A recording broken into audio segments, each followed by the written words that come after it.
over 15 years, SEHA has been bringing professionals to the Valley to speak on a variety of topics, and programs like this are free of charge thanks to our primary sponsors, Redfish Lake Lodge and the McNichol family, in honor of Roland McNichol, who was an avid series attendee and a steward of the Sawtooths. We thank our sponsors for their continued support.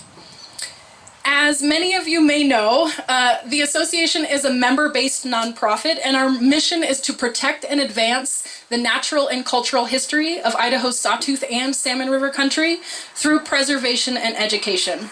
Our operations are funded by donations, grants, memberships, and book and map sales at our bookstores, located in 9 ranger stations, as well as at the Redfish Visitor Center and Gallery, and here at the Stanley Museum. We hope you'll consider supporting the work we do by donating tonight. We've got a donation jar over there. It's called our Sawtooth Bowl. We'll also have a dip jar if you only brought a credit card. We can take that. And you could also become a member this evening. So we have an annual membership, and that's another great way to support all of the programming that we do on a yearly basis. Would any of our current members in attendance please raise your hands? Oh, it is so wonderful to see all of you here this evening. Thank you for joining us. If you're not a member, it's a great crowd. You should, join the club.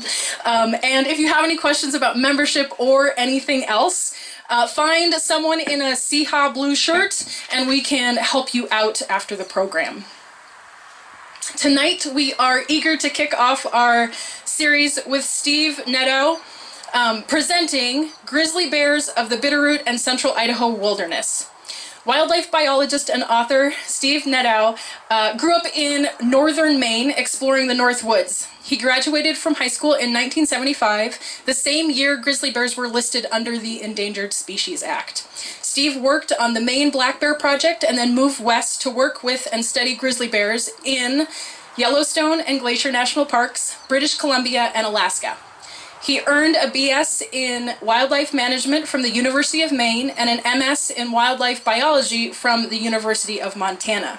Steve was Idaho Fish and Game's first large carnivore manager, overseeing the state's wolf, grizzly bear, black bear, and cougar populations. For 20 years, he worked on grizzly bear recovery in the Bitterroot Mountains. He received multiple awards for his work on Bitterroot Ecosystem grizzly bear recovery. His book, Journey of the Bitterroot Grizzly Bear, available here tonight, was nominated for Book of the Year at the National Wildlife Society Book Awards. Steve retired from Idaho Fish and Game in 2017, but remains active in grizzly bear recovery efforts. Please join me in welcoming Steve. Thank you to the Sawtooth Association and Gary Gadwa for finding me in Boise and asking me to come up. Gary is a well-known local retired Fish and game warden and local celebrity. You see him on TV quite regularly, at least I do, on Outdoor Idaho, along with Ed Kennedy over there. They're all celebrities, so we're happy to have them here as well. I'm happy to be here, and I'm glad to see all these faces. Glad you guys could take a little time off of your busy schedule, whatever that is, up here in the Sawtooths. Even if it's just sitting back looking at the mountains, that's pretty appealing way to spend your time, as far as I'm concerned. Again, I'm familiar with this country. I've spent quite a bit of time in Idaho. Had a 30-year career here, and I always love coming back. Even though I didn't actually work out of the Sawtooths, I recreated here with my wife and horses and dogs and so forth for a lot of years. I was a wolf manager for the state of Idaho for a number of years until they became delisted, and spent a lot of time up in the Sawtooths trying to keep cattle and wolves away from each other, and also doing a little bit of trapping to put radio collars on them.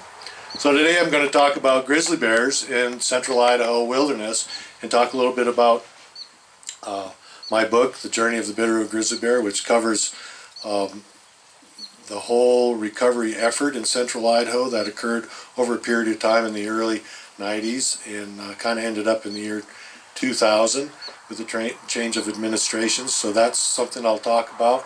I'm going to talk a little bit about the journey of a bear that came from the Selkirk area, the northern Idaho, right on the Canadian border, and moved, traveled all the way down to central Idaho, and that's where we discovered him after a journey of about 200 years. The first bear that we know of that had done that in over 60 years. So it was quite a journey, and we know an awful lot about bears nowadays. And we know, we've been conducting research, and we know their behaviors, their biology, their interactions with each other, with humans. We know so much more about grizzly bears now than we did, 50, 60 years ago. And we'll talk a little bit about what we've learned. So I'm hoping that most of you can see this. I'm going to try to curl myself into the corner and make myself small. And hopefully everybody will be able to see these pictures. But one of the things I want to know is what made you interested in the outdoors? What brings you here today? What brings you to the Sawtooth? I know that there's a few moms in the audience that have kind of twisted the kids' ears to get here, but but I'm sure that a lot of the kids really wanted to be up here because it's something that a lot of you are in the audience are my age or so, and from the era where in the 70s we had a real change in the way the environmental laws were enacted and the way that people became more concerned with the environmental movement. And so there are a lot of us that came through that period of time and learned to be wildlife biologists because of some of the things that happened to us. And there's probably some of the young people in the audience today that may get interested in becoming wildlife biologists or game wardens or something, Forest Service employees of some kind, rangers. And those all occur because you've had an emotional experience. There's something that's going to happen to you on this trip that will change who you are and why you want to be here in this type of environment. So for me, one of the early experiences I had that kind of changed who I was a National Geographic show. Does anybody remember the Craigheads? John and Frank Craighead? Probably a lot of you do. And probably a lot of you know the video that I hope to be able to show you here that really kind of grasped my attention, so much so that it made me wonder if I could get a job like that. The Craigheads conducted the research. They were from the late 50s to the early 70s, where they were the first to really do research in Yellowstone National Park on grizzly bears. The first real science breaking ground on grizzly bears in anywhere in the world. What they did was, see, this thing is jumping around a little bit, so if it jumps and I'm not touching it, I'm going to go back, so it's not me. But, well, maybe I'll cue this one up. One of the things that happened early on was when I saw this video, and I show this when I give talks at the universities, I show this when I give talks at any of the places that I give talks to, because it's such an iconic video. Some of you may remember it, some of you sitting here remember it, and this video, come to find out, was so instrumental in many people's lives that it turned a lot of people into wildlife biologists. A lot of my cohorts with Idaho Fish and Game remember this video and said the same thing I did.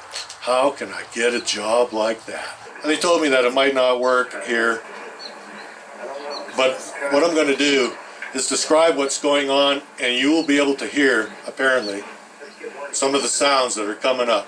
That might make you get on the edge of your seat. What they're doing, I'm going to pause for a second. Okay, this bear was one that they captured and put a radio collar on. They had developed these radio collars and transmitters and receivers to follow grizzly bears. They were the first researchers to do this, they and their students. And so that they had also developed the drugs that they were using, the immobilization drugs, and they were using one that was called Cernalin, which is better known as angel dust on the street, for those of you that are familiar with that term. And they were testing the different levels of drug that were appropriate for this bear. Well, this bear wasn't having much, wasn't having any of it, actually. He was down, they put the collar on him, and he started to come to, and now they're trying to put an ear tag in him, and the bear doesn't like it. Steve, do you want want me to hold your Now you won't be able to see it. So the bear is getting up, and the craigheads are running toward the car right now. See around? Now the bear is tearing at the equipment that the craigheads have left scattered about. It's biting the equipment. You guys remember these, some of you see it. And he's ripping it up, and he's tearing it up. Now the craigheads are like acting really cool. That sound was the bear hitting the car with his head. And now the bear is on top of the car. Watch this.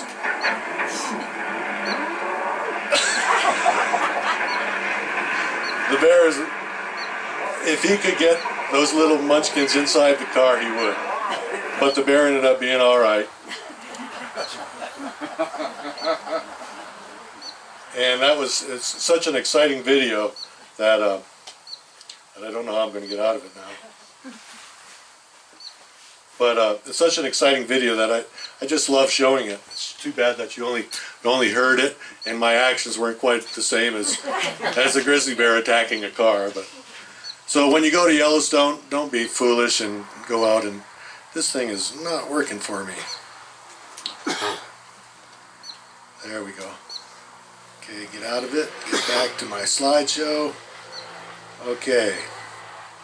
So now, there. So my experiences growing up in the northern part of the state of Maine keyed me in, and a lot of you people have these emotional experiences that change who you are.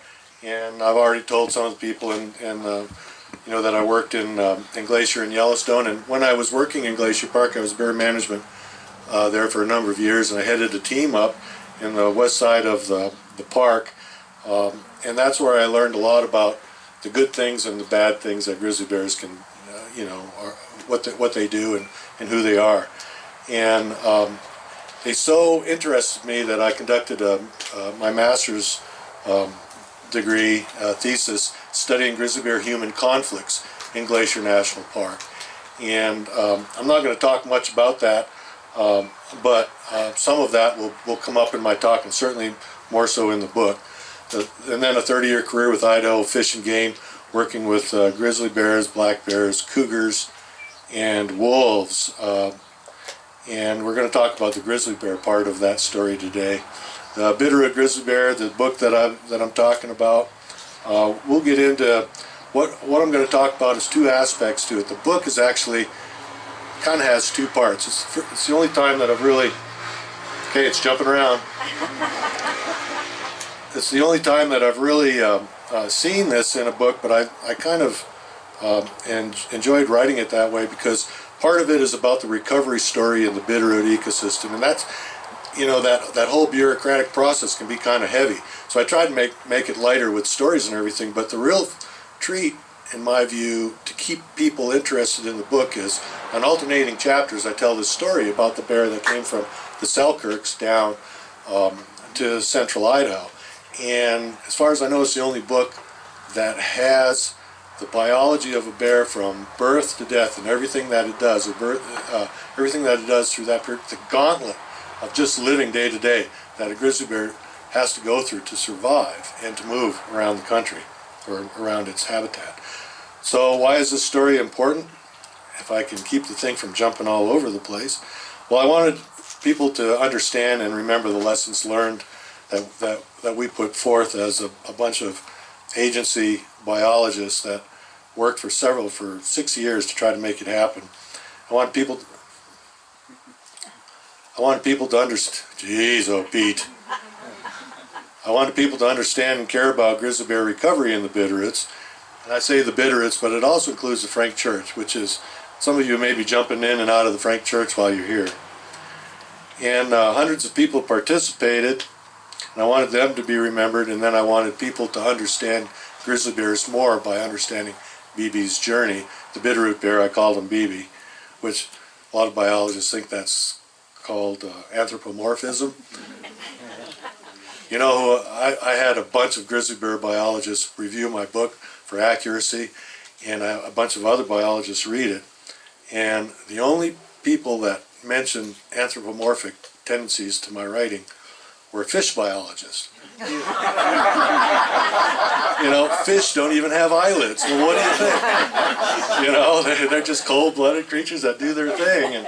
And grizzly bears have so much more personality than a fish. They just never really realized that. So who is my audience? Dang.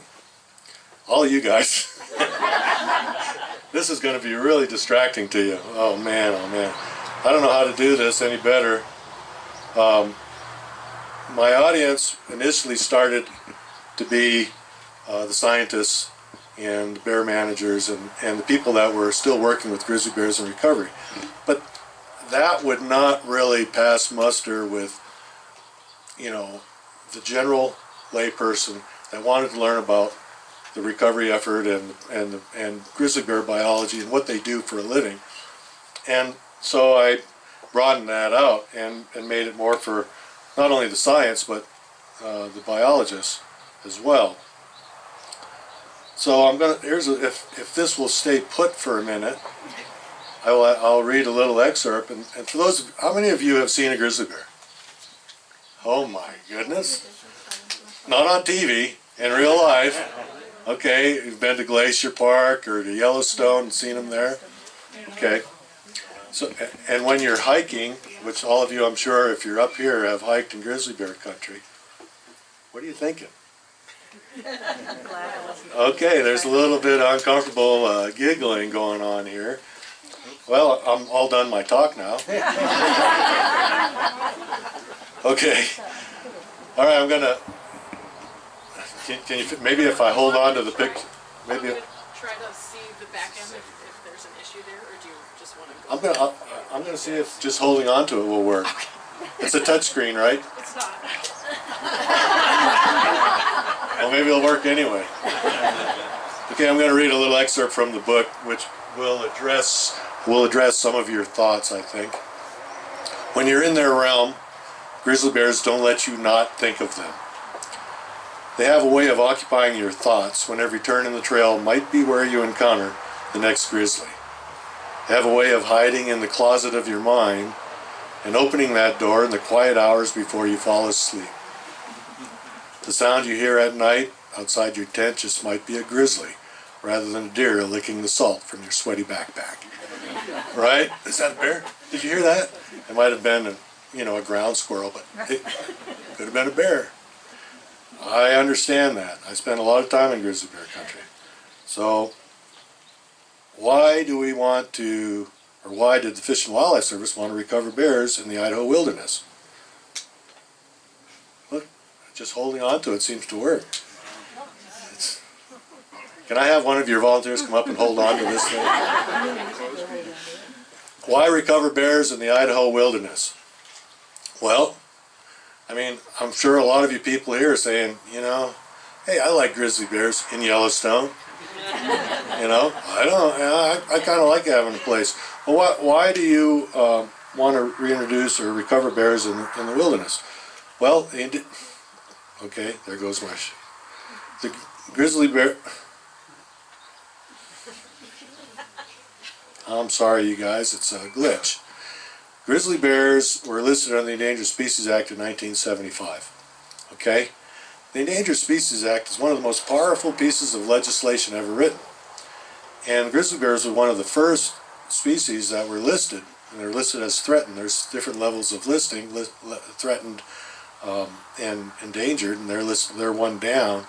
But it's a very powerful piece, and under that listing, every species needs to be recovered. The U.S. Fish and Wildlife Service is mandated by law to recover these species. Well, the Bitterroot Ecosystem was listed as an evaluation area in 1975 because they weren't sure if grizzly bears were still there. And so they wanted to spend some time looking for bears and seeing whether the habitat could still support them. And so that was part of the reason that the grizzly bears in the Bitterroot was listed as one of the recovery areas, was to see whether or not bears were still there. Well, in 1991, the Interagency Grizzly Bear Committee, which oversees all grizzly bear activities, it's a bunch of agency heads in the grizzly bear country, and they oversee the activities of agencies, and they said, well, let's go ahead and move forward with this. Well, part of the thing too is grizzly bear distribution. Can you see that all right? If you look at it, you see there's 6 disjunct ecosystems that were listed. Northern Continental Divide ecosystem, that's Glacier Park and the area surrounding it. Yellowstone ecosystem and the area surrounding it. There's the Bitterroot ecosystem, which is kind of a 3-leg stool right here. There's Cabinet Yaak ecosystem, which has 50 or 70 bears. The Selkirk ecosystem, which has about 40, 50 bears. And the North Cascades ecosystem, which currently doesn't have any bears, but they've written an environmental impact statement that's going to reintroduce some bears to it. They do think there's 1 or 2 bears roaming around. They've got some photos of them. So it's called persistence. What will improve persistence and recovery? How long can bears live for 100 years or more? You know, if one of those ecosystems gets a wicked disease or something, and climate change affects something or whatever, and one of those populations blink out, your chances of grizzly bears surviving are much greater because of the metapopulation, all these little populations feeding into each other, which they're starting to do more so now. So how many of you now feel like you would want to have bears and reintroduced or recovered in the Bitterroot backcountry? In the Bitterroot? And they might wander down into the frame. As long as they're up there, I'm good with it. Well, that's quite a few. That's really, really good. Well, that's the kind of people these talks attract, mostly. But when we initially did, started to investigate to develop the environmental impact statement, one of the first things agencies do is we find out what the public thinks about everything. So what I just did with your poll, we did that nationally, regionally, and locally, all around the ecosystem.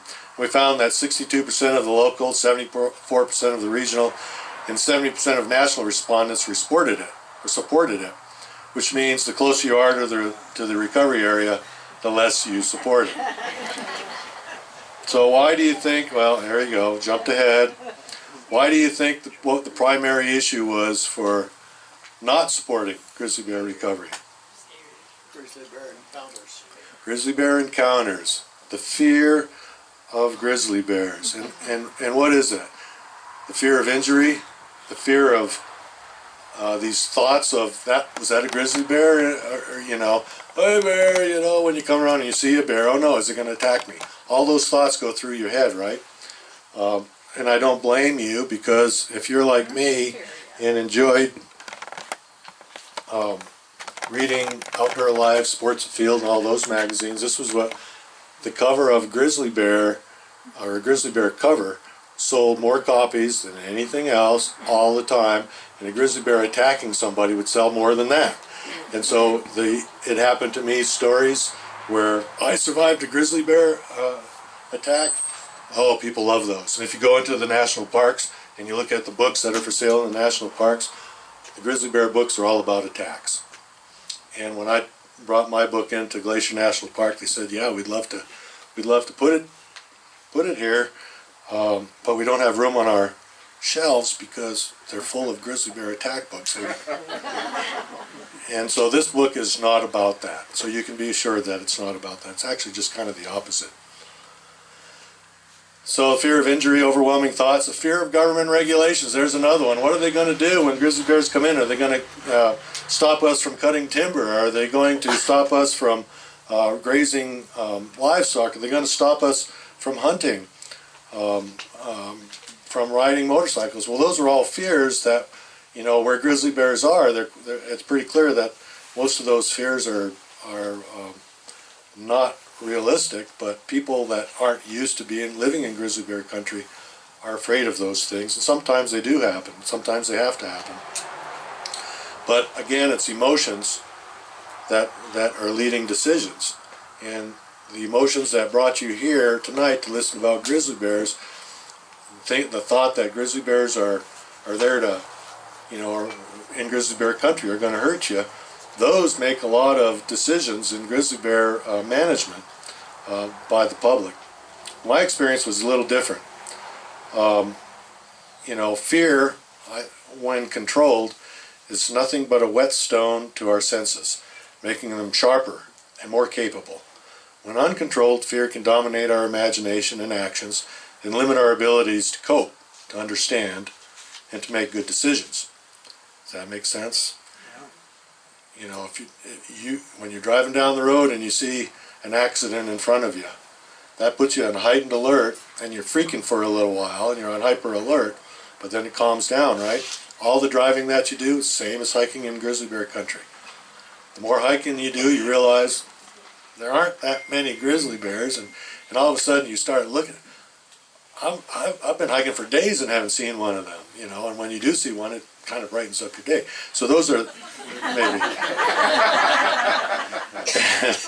And so those are the sorts of things that I came to understand the more time that I spent in and around grizzly bear. So government policy and management are often based on fear or liability as opposed to you know, science, and political campaigns are often just similarly based on fear. So in 1994 we were started with the environmental impact statement. We were given the go-ahead, and it took 6 years of intense work of a handful of biologists working diligently and working with a lot of the public, 100 plus people in the public, and we developed 4 alternatives to look at. One of the interesting things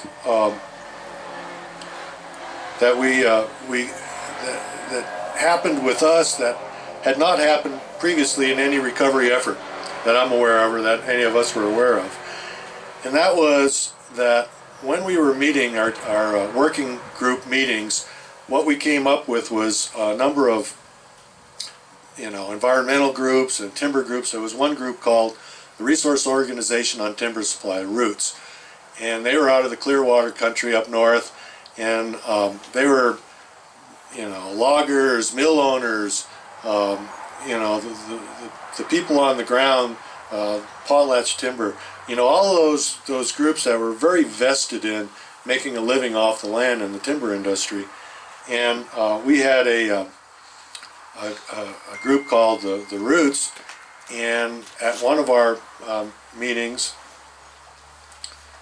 I wonder if I did something with the timing on this. You know, that might be what I did when I was timing my talk.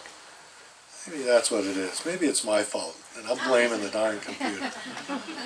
Can you stand a little more to the left so more of us can see it? My left or your left? You're right. My left. Keep going, keep going. There you go. Okay. Turn. Yeah, that helps. Thank you. I'll just lean against my friend here. Perfect. So the Roots organization had made this proposal to us on the working team, and it seemed really different than anything we'd gotten before. And that was because they were saying, okay, we're timber guys, we support grizzly bear recovery, we just don't want it to impact us, so why don't you put grizzly bears in the wilderness and just outside the wilderness, don't make any changes to current management the Forest Service does, just rely on road densities and elk management and all that sort of stuff that currently goes on out there, and don't make any new rules. And that was interesting to us, and the environmental groups got very interested in it, and they came up with this compromise, which was known as our preferred alternative, and that was with an experimental non-essential population, which was kind of like what the wolves were done, where you can write special rules that are more lenient than a threatened species. You can't put these experimental bears on top of bears that already exist. It has to be a new population. And so they, in this central Idaho, we didn't have any bears at the time, and so with this new population, you can make them experimental. And then they put 5 bears over 5 years, 5 bears a year over 5 years, if you could find that many, which we couldn't. And you know, young bears that were hadn't been in any trouble, that sort of thing. And put them in wilderness only and no restrictions. And the big thing, which we'd never heard of before, which was really kind of tough on us agency types, was that the Citizens Management Committee, not a Citizen Advisory Committee, but a management committee, where people like yourselves would be on this group overseeing, telling the agency people what to do and how to manage grizzly bears, with their primary goal being to recover bears. So it couldn't be like, just shoot them. No, your primary goal is to recover bears. And so, under that realm, then you have to make some decisions that you wouldn't ordinarily make.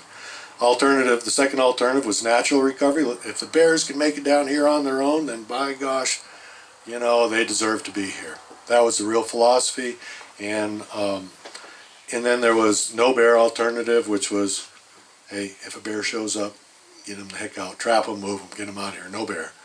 And then alternative 4, which was the conservation biology alternative, which was a group of scientists and university professors got together and environmental groups and developed this proposal. They didn't like the first proposal, which was they felt was too lenient. Too many bears were going to die under that scenario, etc. And so they wanted to have this big area that would have included areas, and I'll show you that map here. So this is the preferred alternative 1. You can see the wilderness areas, the black area, and the experimental area actually runs south from Interstate 90 in Missoula to Coeur d'Alene. It goes, Stanley is right here on the edge, right there on the edge of the experimental area. So everything to the north would have been experimental, and when the bears stepped into Stanley, they would have been threatened. So, and this alternative 4, which was the conservation biology alternative, you can see that Stanley's right in the middle of the recovery area. So it's a much bigger area. It's national forest lands primarily, and then there was areas to the north that would be considered corridors for bears to move into. So here we are after the draft was completed, and at first the politicians were really supportive of this collaboration for the preferred alternative. This roots organization went out, knocked on doors. They became familiar with all the legislators and congressmen and everything, and we had a lot of support. But then things started to change, and the support kind of left slowly, and this happened right around 2000, and when the election between, it was switching between the Clinton administration and Al Gore was running for president against George W. Bush, and that was, you remember the dangling chads and all that stuff down in Florida, and ended up the Supreme Court decided in favor of George W. Bush. So at that time, it was probably pretty critical to maintain the same administration for grizzly bears to be recovered in the Bitterroot. And so November 17th, shortly after the election, record of decision was put down there, and Governor Kempthorne at the time decided that he didn't want any grizzly bears in Idaho, and he threatened the Secretary or the U.S. Fish and Wildlife Service that he was going to bring the National Guard to the borders and not allow grizzly bears to come in. And so Gail Norton was the new Secretary of Interior. Bruce Babbitt had been the Secretary prior to her, and Bruce Babbitt was the one that signed the decisions to bring wolves into the state of Idaho and into Yellowstone. And Gail Norton was not going to do the same for grizzly bears, and so she changed it, which we didn't even know you could do. One person changed it, She changed that 5 or 6 years that we spent on the environmental impact statement. She changed it from the preferred alternative to natural recovery, and she put that out for public input. And she did what nobody else was able to do, and that was to bring everybody together. And there were 98% of the comments were opposed to her proposal. 28,000 comments, and they all said, And so what that meant was that, Secretary of Interior didn't have the support of the public. She had some agency support, and so she ended up just sitting on it, and they never funded it. So it's still alternative 1, reintroduction of bears into the wilderness. It's still the rule of law right now, but it was never funded, And by default, it turned into natural recovery. So I'm going to summarize that real quickly. So why was this effort unique? Well, environmental groups work with industry, for one, for a change, rather than doing battle. That was different. Recovery proposal included a large experimental area, and that had never been done with grizzlies before. It had been done with wolves, reintroduced in the wilderness only. But the big thing, I think, the big change was the Citizens Management Committee, where people like yourselves would have sat around the table and said, we're going to do this with grizzly bears. So that was a big thing. We'd never done that before. Why did it fail? Well, the environmentalists, for one thing, couldn't get on the same page. We had two different proposals by different groups of environmental conservationists, you know, scientists on both sides arguing. And like one of the timber guys said, if the bear biologists don't agree, then how are we supposed to? And so that was a problem. And then the roots group couldn't get a bunch of people, couldn't get enough support.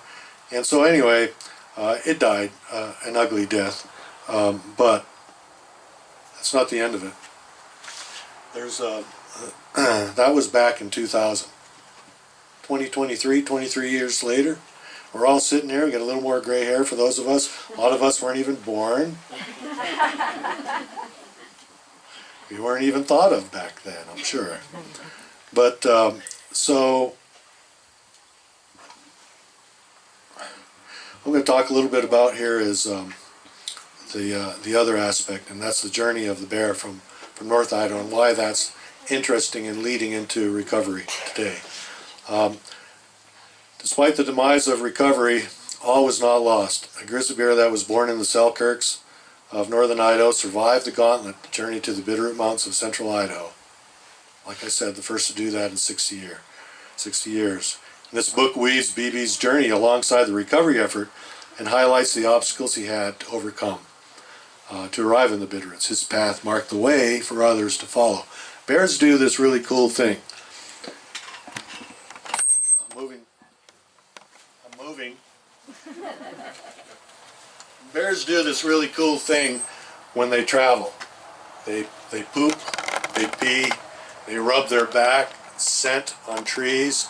They mark a trail. And when a grizzly bear moves from point A to point B, what grizzly bears do is look for other bears. And when there's no other bears around, they'll move around and keep moving around and looking.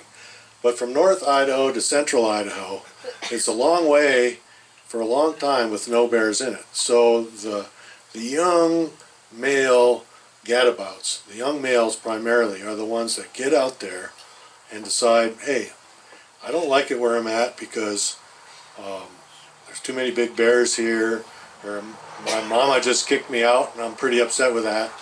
And so they tend to move. And those are the ones that discover new country. And their trails lead the path for other bears to follow.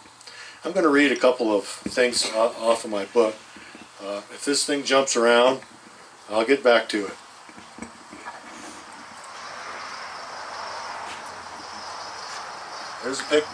There's a picture.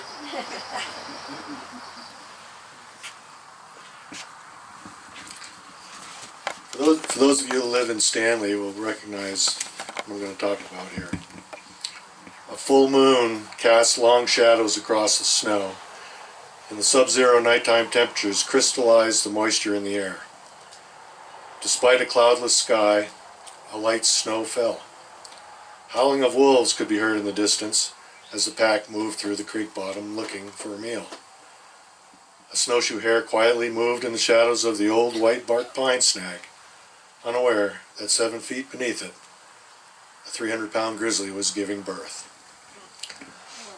I talk the biology of grizzly bear giving birth, and it's quite fascinating to me. It's one of the most fascinating things. But I'm not going to talk about that right now because I have limited time. I'd be happy to at another time.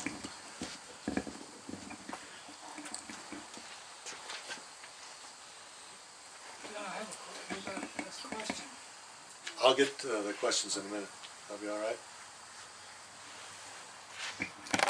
Okay, you see that one? It was the 1st of June. The female woke up in the morning and began poking through the cedar branches. She soon moved back out to the grassy riverbank where they foraged for a short time. The water level was noticeably lower this morning as the nighttime temperatures had dropped and the snow melt had slowed down.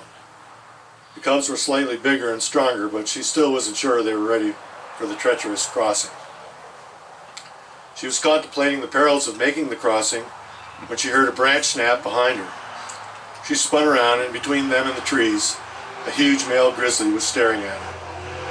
Her back was to the river and she was trapped.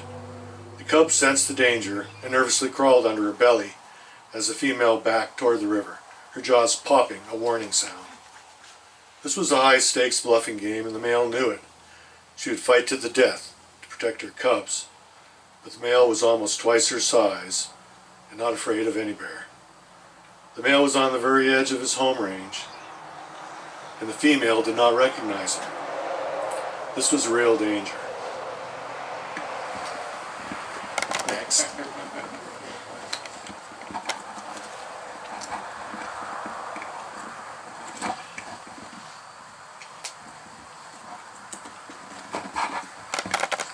What's that sound?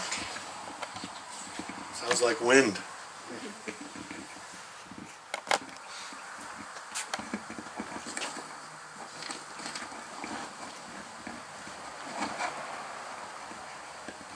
Eventually, the days shortened and the long afternoon shadows of the autumn suns.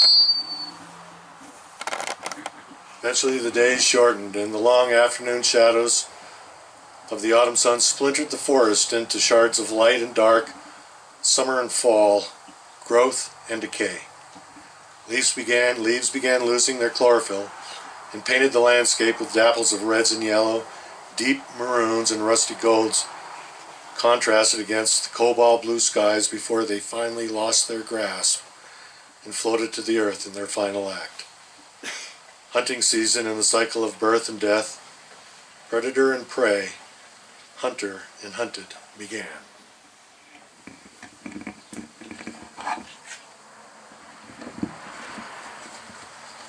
Hang in there. Here at Cache Saddle, BB stood and looked at the vistas to the northwest and wide open basins where Indian paintbrush and other alpine flowers bloomed.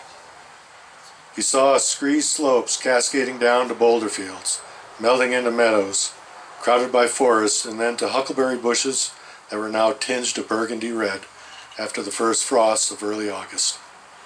The sun was low on the horizon and painted the clouds orange and turned the mountains pink and then purple. The cool breeze that was common at the upper elevations slowly quieted and silence overcame the scene. BB took a deep breath and could smell the ripening huckleberries below him. A lone mosquito, released by the dying breeze, found BB's nose and broke the spell. After a few minutes taking in the scene, BB wiped the mosquito from his nose and decided to descend to the slopes below. He had stepped into the upper reaches of Kelly Creek, 170 air miles from the natal den where he was born 4 years earlier. Even though he knew he had never been here before, it felt familiar. He knew he was done traveling now, because he had found home.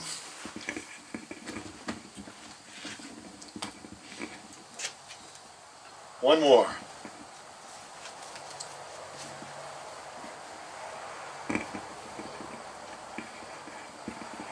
None of us knows precisely when our death time comes, and neither do animals.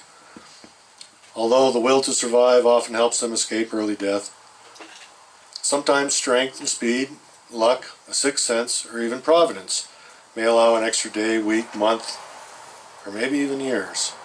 Sometimes you can see death approaching, like the shadows of the setting sun, slowly moving across the valley and up the slope to where you stand.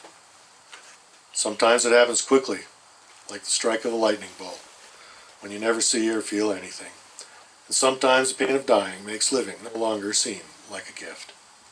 I wrote that last paragraph when I was out in the woods. I did a lot of that writing when I was out camping, hiking. I so happened I was hunting at the time, and standing on top of this hill, and I watched the sun setting, and the shadow moved across the valley and up the slope to where I was standing, and I said, I've got to write that. It's like it was one of those things that makes you remembers. So now that you're all bummed out about the readings, or enjoyed the readings, I hope, there's something that I was telling you about, which was other bears followed BB down from the Selkirks.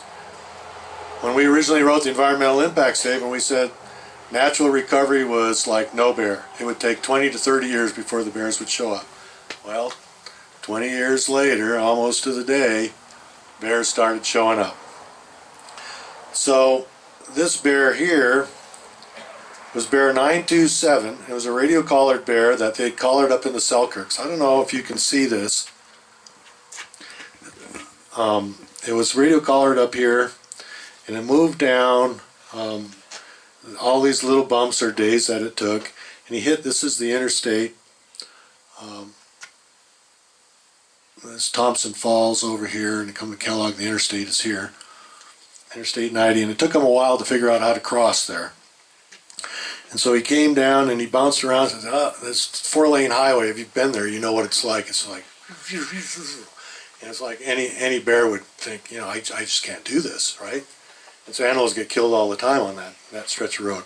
So he went all the way over to Plains and hit the Clark Fork River and said, oh, I'm not going to cross this again. So he came back and he found a crossing. And when I was writing the story of BB, when his movement down, I drove over that highway to look for what looked like a good crossing for a bear. And there are 2 or 3 good crossings that go under the highway. The creeks go under the highway, and there's trees in the in between the 4-lane road in the divider. I said a bear could cross here, a bear could cross here, and that looks to be right exactly where that bear radio collar crossed. And he came down, and he ended up being in a place down here. Do you know where Powell, Idaho is? Highway 12. You bet. Loxaw Lodge. The Loxaw Lodge. Yep. Well, that bear spent a lot of time down there, and he bounced into the Selway Bitterroot Wilderness down here and ate huckleberries. He had huckleberries for weeks and weeks up there, and that's where he hung for I don't know, from June to September. And after the huckleberries fell, he decided to go back, and he'd done his traveling, and he headed back up, and they couldn't find him. They actually found the GPS signal stopped working, but the VHF, which is the radio signal that you can get when you fly over and you have your receiver as opposed to satellite, it's a VHF. Back to the days of the Craigheads, so that's what they developed, and we still rely on that today. But they found him on his way back north, and this is a picture of that radio collared bear heading north. He was in Fish Creek in Montana at the time. But this is what was really cool. When I was getting ready to head in the backcountry to take some pictures of the on horseback, I found out that this bear was near Grangeville, Idaho. Do you know where Grangeville is? Oh yeah. Yeah? Grangeville is on the west side of the Bitterroots, way on the west side. It's by the Interstate 95. And I'll have a map of that in a minute. But this bear, this picture went around, and the way that the way that service does it, they send the picture to a number of people, bear biologists, and say, do you think this is a black bear or grizzly bear? When I got the picture, there was no doubt in my mind what it was. And this picture was taken off of a trail cam at a bear bait station, a black bear hunting bait station. And that bear was, you know, he's sniffing and he's smelling, but you look at, I enlarged his claws, and they look an awful lot like the Yellowstone claws that I have here. So that was unbelievable to me, but what was doubly unbelievable is this bear, which showed up at the same time 20 miles from the Grangeville bear up the South Fork of the Clearwater, which is still on the west side of the recovery area. And it was like, we never guessed that was going to happen. My wildest dreams, they were coming from Montana or North Idaho, and they would be on the east side of the Bitterroots and work their way in that way. Never did we think there'd be grizzly bears in Grangeville, not to start with. I mean, it's crazy. And there's another bait station, not the bears. So this is the map. This is a 2021 map, so it's not up to date. There's been a lot more, but these are the Grangeville bears here. See that? How far over they are? This is the wilderness, and this is where all the bears are moving down from the Selkirks and the Cabinet Yaak and the North Continental Divide and up from Yellowstone. They're following the Rocky Mountains up through here, and this is the Bitterroot Valley in through here along the Idaho-Montana border. And so all these bears are popping in over here. And why aren't there any bears in the wilderness, do you think? Why are all these bears showing up around people's houses? Any guesses? Garbage cans. Well, there's a garbage can thing that's attractive, but there's also, everybody's got cameras in their backyards and houses. How many cameras do we have in the wilderness? They're not even allowed to put them over bait stations, the outfitters and so forth, because of electronic devices, that sort of things. So, yeah, we've got the donut hole in the center of Idaho without any grizzly bear activity, but I really think that they're there, and given the activity on both sides. And one of these is the year 2 of that first grizzly bear near Grangeville. He was seen 2 years in a row. First time on a camera. The second time, his tracks in the snow. One of the local game wardens up there went in to verify, and there was a track in the snow in April. And I was up there when I heard about it. I went up 3 days later and sat there and hiked around and looked for a grizzly bear sign, and I never did. But what I did see was about 100 guys on ATVs with their guns going bear hunting and bait station hunting. So I don't know what happened to that bear, but my guess might be as good as yours. We never heard from him again. So I was asked by Lynn, how are you, Lynn? Are you still here, or did you take off? There you are, okay. Lynn asked, well, can you include impacts of climate change in your talk a little bit? And, you know, we're all concerned about the changing climate and what it means to wildlife and to us and our abilities to live on the planet. One of the things that I wanted to explain to you was how adaptive grizzly bears really are. And they're adaptive because they can change their foods. They use and eat so many different foods that they look for the highest quality, the densest nutrient food first. That's why they like garbage. I mean, there's nothing denser than a hamburger and French fries. Are you guys hungry? I'm getting hungry. But a grizzly bear will look for various foods. And so the study that was recently conducted in Yellowstone said the populations, despite the changing food sources, there used to be a lot of cutthroat trout in Yellowstone Lake. Those of you that were there in the 70s, you know, when I was in Yellowstone in the 70s, a wave would come up and you'd see cutthroat trout in the wave. They were everywhere. And when they spawned, you'd walk across their backs. And some brainiac from the Midwest somewhere brought in some lake trout, and they proceeded to decimate the cutthroat trout population. And so now that's a food source that was very reliable for eons of time for the bears, and they had to switch. White bark pine. The white bark pine blister rust has decimated all the white bark pine in this country, and it's decimating the white bark pine in Yellowstone. They still are surviving despite that. They've switched. But now they're in, they've found cutworm moths, which are, you know, the cutworm moths are produced in alfalfa fields to the east of the Rocky Mountains. And the moths go up to breed in the mountains, in the Rocky Mountains, and the grizzly bears have found them. These are little nuggets of fat, rich nutrients, and they dig them out, and they've learned to survive, you know, to a large extent on those, in addition to all the vegetable matter. And protein from big game. With wolves in Yellowstone killing all this big game, there's a lot of carrion that grizzly bears have learned to survive on. So, you know, a grizzly bear is not afraid of wolves, and he'll go in and steal the carcass. And the wolves just have to go kill another one. Drought is an issue for foods and fire, obviously, and they're going to make some change, some impacts on grizzly bears. But body size in the Yellowstone ecosystem remains pretty stable. The populations are increasing and they're expanding out. And so that's a good thing. That's a good thing. So despite the impacts of current climate change, grizzly bears don't seem to be too negatively impacted yet. So what are the primary threats to recovery? Well, human-caused mortality, the garbage issues we talked about, housing developments. A lot of bears are getting killed over the years by misidentification of their target, thinking they're a black bear and they're a grizzly bear. And a lot of times we've had a few grizzly bears killed and black bears killed getting caught in wolf snares. Snares that are placed to catch and kill wolves. One of the other ones is inadequate regulatory mechanisms.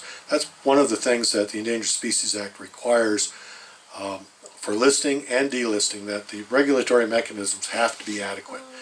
And immediately upon delisting a few years ago, Wyoming and Idaho immediately set out a hunting season on grizzly bears.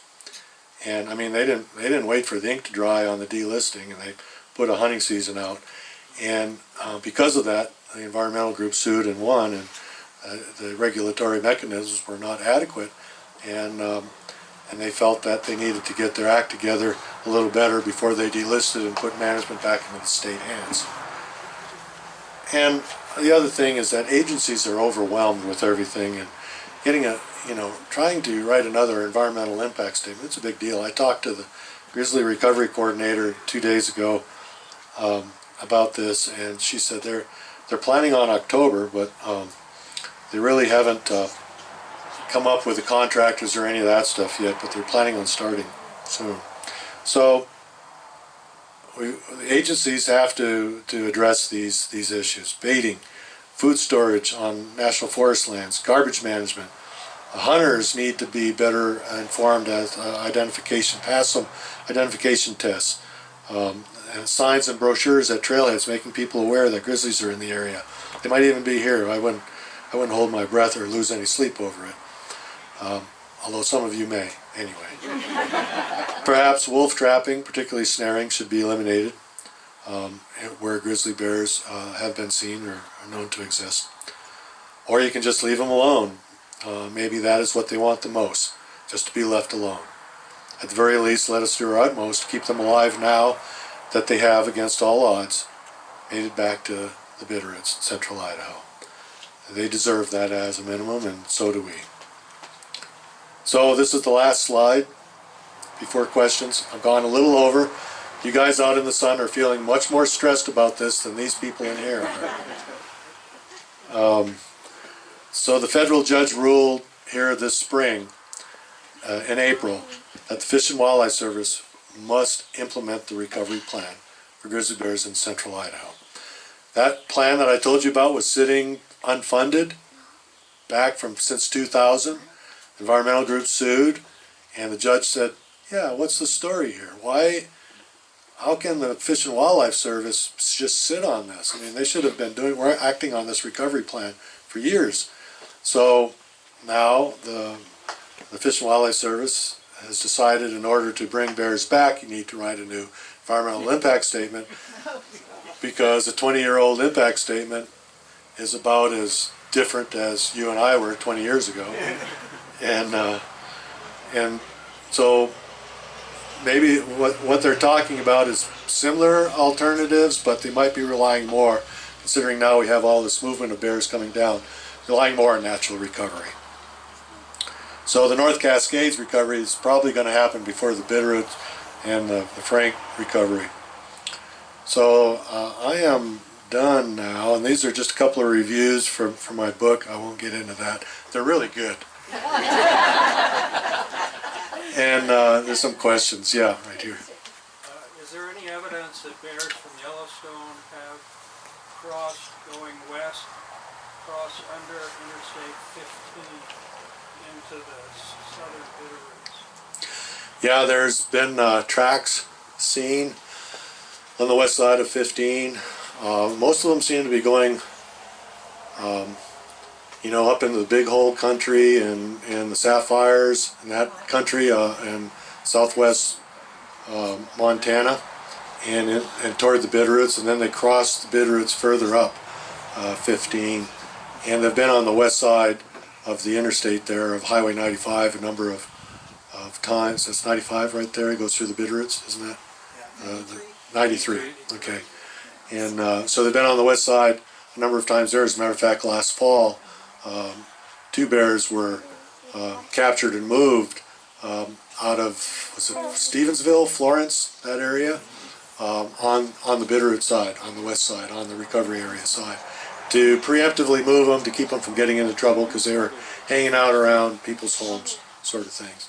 There's been a lot of activity in and around the Bitterroots coming from the north, and some Jamie Jonkel, a bear manager and out of Missoula, I talked to him a couple days ago, and he said that so far this spring they've only had a verified bear in the Big Hole, but that's kind of a central area that they move west from there. That's right next to the border. Yeah. For me, delisting meant recovery first. That means the bears are healthy, we've got everything in place and everything is good. Let's slide over to state management the way that the system was designed. Let the states manage it. Well, what happened? Well, we got a bunch of different politics involved, and so that affects the agencies too. And the politics in Idaho affects the Fish and Game Agency. And it's not good wildlife management, in my view. And so when they do that with grizzly bears, I stand up even, grizzly bears can't take a beating like wolves can. You can be real sloppy with wolf management and they're going to survive just fine. It doesn't do anything for your reputation as a wildlife manager, being that sloppy with how you're managing a species. But as a population, wolves would be just fine. Grizzly bears, you do some sloppy management, you kill too many females, your recovery is over. And so it can be that fast. And so that's why Chris came out. He's not happy with what the politicians are doing, and that's why I speak on my, my little website and my blog and stuff that I'm not very happy with what's going on either. Yeah, I'm a grizzly bear advocate. Has anybody figured that one out yet? And because of that, and because I'm retired, I can speak out, and I'm doing this as a service to grizzly bears. Oh, we've got a question from the young man here. Yeah. What was your favorite encounter? What was my favorite encounter with bears? What a good question. One I write about in the book was one that sticks to my mind, and that was there was a place in Glacier Park when I was bear management there. I used to sit and watch grizzlies. I watched 13, 14 grizzlies in a day. It was the most I ever counted was 14. In one spot eating huckleberries, 14 different grizzly bears. Granite Park Chalet, there were a few of you that were talking about, it was of you guys. There was a little place there that I'd sit. It was a little ledge about as tall as this thing here, and I'd sat there, so I had unobstructed view and was watching the bears. My back to a little blow down. And so I felt very comfortable in my green and gray uniform.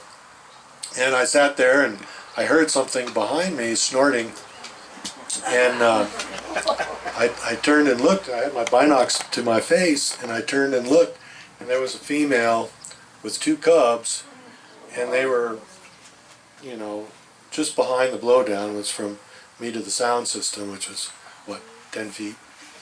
And when you get that close to a female with cubs, you're not dreaming of trouble, right? You know you're in trouble. This is not a good situation. And so I was sitting there, and I said, I just can't move. If she knows that I'm here, she's going to then react. And so I just hope she doesn't know that I'm here. And she worked around me and walked down below me, and was down. I was on this little ledge, and she was right down below me feeding on huckleberries, 10 feet from me. And she did not know I was there. And I had my binocs, and I was holding my breath because I was sure she could hear the wheezing coming through my nostrils. And so I'm holding my breath, and how long can you hold your breath when your heart is pumping 100 miles an hour, right? So you're slowly releasing the air, hiss, and I'm like, oh man. And she stops and she looks up. She has a little huckleberry leaf sticking out of her mouth. I'll never forget that. And her eyes are kind of, you know, just brown with a little yellow, and her canine was just yellow. And it's just sticking. And I said, okay, they're going to find my little badge in her scat tomorrow. This is it. This is it. And she looked up and she went back down and started eating because I didn't move. So I, to this day, don't know if she thought that I was part of the brush or if she was habituated and didn't think that I was trouble. I mean, I'd never been to a female that close that wasn't drugged. You know, I've been to a lot of them that were drugged. But so that was one of my favorite ones. I had a lot of other ones, but that was one that I like to talk about. Is there a current census of the number of grizzly bears all over the West? Is there a census of the number of grizzly bears all over the West? Yeah, there's about 1,000. Last year the numbers dropped a little bit in Yellowstone, and there's about the same, a little bit more than 1,000 in the Northern Continental Divide ecosystem. And then there's a scattered 50, 60 in the Selkirks and Cabinet Yaak. So there's around 2,000 bears in the western United States right now. Thank you. Yeah. Any other questions? No? Okay. Hey, I'm going to be here to sign books. If anybody wants a book, I'll be here happy to sign a book for you. I brought one or two.